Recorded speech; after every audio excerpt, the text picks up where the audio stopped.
Welcome to this explainer. Okay, let's just get right into it. We're talking about transitioning from a grassroots, unpaid founder, literally carrying the whole nonprofit on your back, to a legitimately paid executive director. If you're looking to untangle the legal and operational knot of nonprofit compensation without drowning in legal jargon, you are in exactly the right place. So let's start with the big, uncomfortable question. Why aren't you paid yet? I know, you probably heard it from family, mentors, maybe even funders. And honestly, it's a completely fair question. So many founders are out there burning through personal savings, doing the intense work of a full-time job for absolutely $0. If that sounds like your life right now, just know we see you. This explainer is literally built for you. Listen to this quote from the Source Playbook because it hits the nail on the head. You are not behind. You are not failing. You are doing the work most founders never get the chance to do. Seriously, being underprepared for compensation, it's not a personal failure. It's a massive structural issue across the entire sector. The nitty-gritty governance needed to pay a founder just isn't taught in typical startup spaces, and the IRS sure doesn't spell it out when you apply.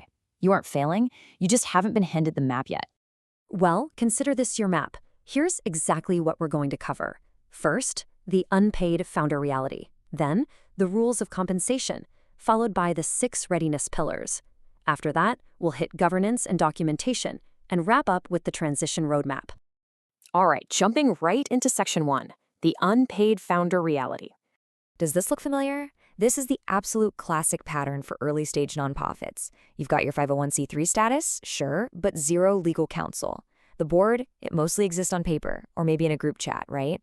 You're handling literally 100% of the operations, and let's be honest, your personal and organizational bank accounts might be a little blurry. Look, don't panic. This is so common because your organization grew way faster than the administrative systems around it. You were too busy actually doing the work. But we absolutely have to move from that chaotic starting point to compensation readiness. This is the goal line. It means having the legal, governance, financial, and operational systems fully baked so you can pay an employee reasonably and defensibly.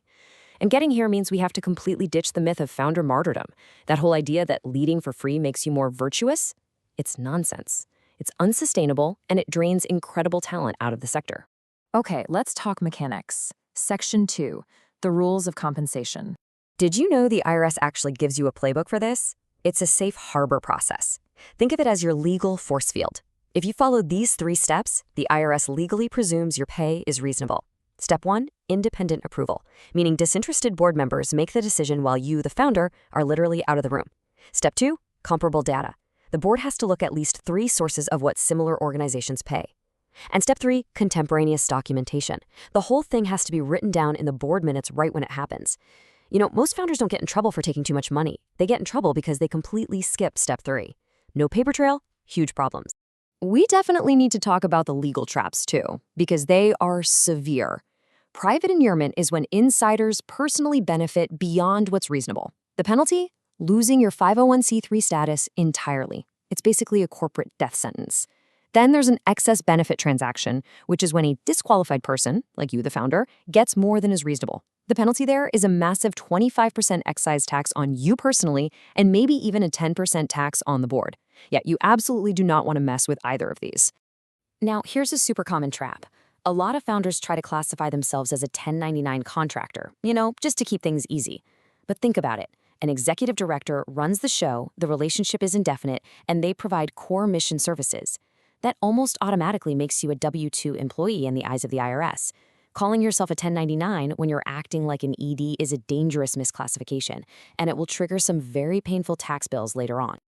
Oh, and speaking of taxes, huge warning here. If the nonprofit reimburses you for expenses but you don't have a formal written accountable plan, the IRS treats all those reimbursements as taxable income. Period. A shoebox full of faded coffee receipts isn't going to save you. You have to set firm boundaries, requiring receipts, specific business purposes, and quick submissions, way before an auditor ever shows up. So how do we actually build all this? Let's dive into section 3, the 6 readiness pillars. Here's the 30,000-foot view of the journey. Chart, orient, map, policy, align, and sustain. The absolute key takeaway here is sequence. You have to build these in order. No leapfrogging. For example, you can't write a solid job description in the map phase if your board isn't even set up to approve it back in the orient phase. If you try to skip ahead, the whole foundation just crumbles. Which leads us perfectly into Section 4, governance and documentation. Look, the IRS, major funders, auditors, none of them are mind readers. They are document readers. So this minimum documentation set, completely non-negotiable. You need a conflict of interest policy signed by every voting member every single year. You need a compensation committee charter, a board-approved job description, your comparability data worksheet, detailed meeting minutes proving the vote happened without you in the room, and a countersigned offer letter, the whole shebang. And here is the golden rule you cannot forget. The job description has to come before the compensation decision. You literally cannot pay a role that doesn't exist on paper, which means you need to get real about tracking your actual workload, logging your hours, and writing down the true scope of your job so the board can actually validate it.